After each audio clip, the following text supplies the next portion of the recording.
with GMEX, we've been around 11 years as a market infrastructure provider, enabling exchanges all over the world.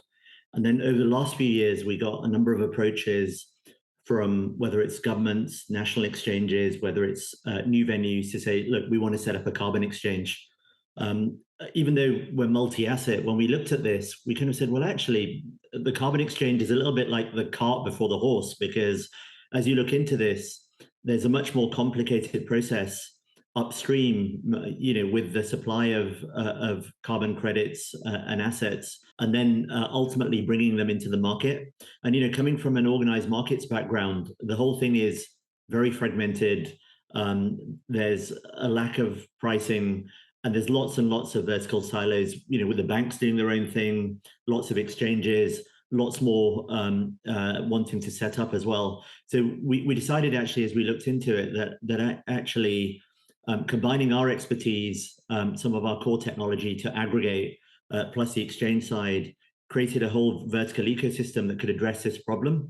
Because there are lots and lots of fintechs and climate fintechs doing small parts of this ecosystem, but no one's providing a comprehensive solution.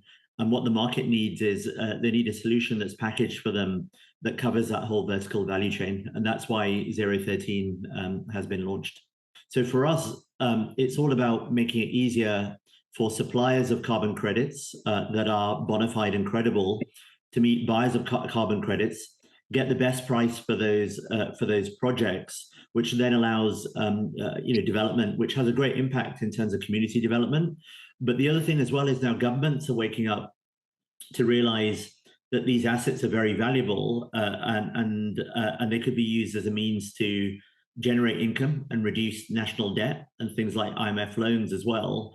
So ultimately, bringing buyers and sellers together is very, very important, but also interconnecting these different spheres and jurisdictions, whether it's the UAE looking to do something with COP28, and ultimately there in Saudi, there's the oil companies and they're net buyers of carbon credits because they have a greater number of carbon emissions. But at the same time, if you look at Panama and Costa Rica, they're carbon negative, but those two jurisdictions can't interconnect efficiently.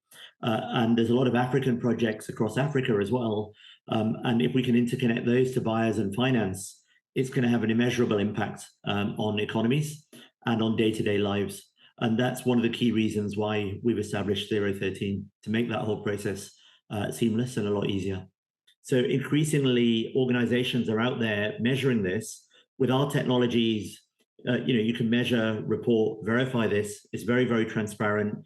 You know exactly what's being produced, where, to what extent, who's buying it, measuring to what degree their own emissions are being offset by buying.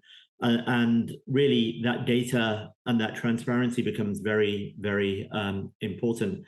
So I think we're big proponents now of governments doing this, and certainly we can help and enable them as we are doing. And there's some interesting announcements to come. We've got technology in the middle of that can aggregate these different jurisdictional plays, as well as some of the exchanges, and not forgetting 98% of the market is over the counter at the moment as well, even though an increasing amount is coming on exchanges. But it doesn't mean all these have to be mutually exclusive.